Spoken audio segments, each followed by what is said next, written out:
কেমন আছেন আপনারা সবাই? আমরা সবাই খুব ভালোই আছি। সেদিন বেরিয়ে গেছিলাম মামা বাড়ি যাওয়ার জন্য। দুইজনে একটু সাজুগুজু করে রওনা দিয়েছি মামা বাড়ির উদ্দেশ্যে। কথায় আছে ভাদ্র মাসে মামা বাড়িতে খেতে হয়, তাই মামির হাতে খাওয়ার জন্য আমরা বেরিয়ে পড়েছি। কালকে গেছিলাম মামা বাড়িতে, তো যাওয়ার সময় আকাশটা এত সুন্দর লাগছিল যে ক্যামেরাবন্দি না করে আর পারলাম না।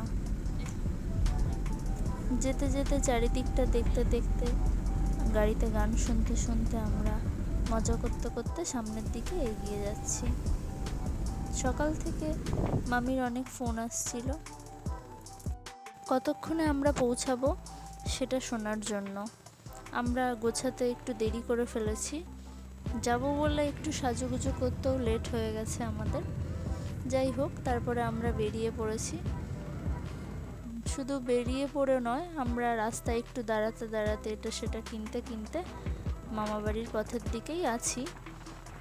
চারিদিকের প্রকৃতিটা এত সুন্দর লাগছিল যে রাস্তায় একটু দাঁড়াতে দাঁড়াতে ফটো তুলতে তুলতে আমরা শেষমেশ মামাবাড়িতে যাই।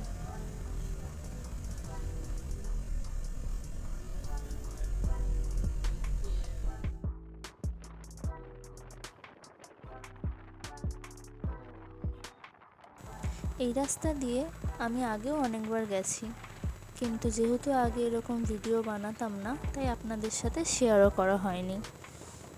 তাই আজকে এই দিকটা আপনাদের সাথে শেয়ার করছি।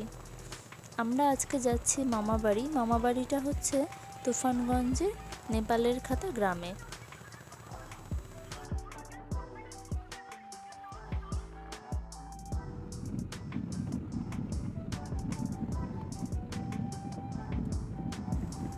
আমরা প্রায় পৌঁছে গেছি আমাদের গন্তব্যস্থলে। রাস্তার পাশটাতে দেখতেই পেলেন যে জল দেখা যাচ্ছে, অনেক দিঘি আছে। এগুলো মামাদেরই জায়গা, এখানে মাছও চাষ হয়। আমরা মাছ এখানে আসলে ধরি, বাবা মাছ ধরতেও খুব ভালোবাসে। কিন্তু আজকে বাবা আসেনি, তাই বাবা মাছ ধরতে পারেনি, না হলে আপনাদের সাথে সেটাও শেয়ার করতাম।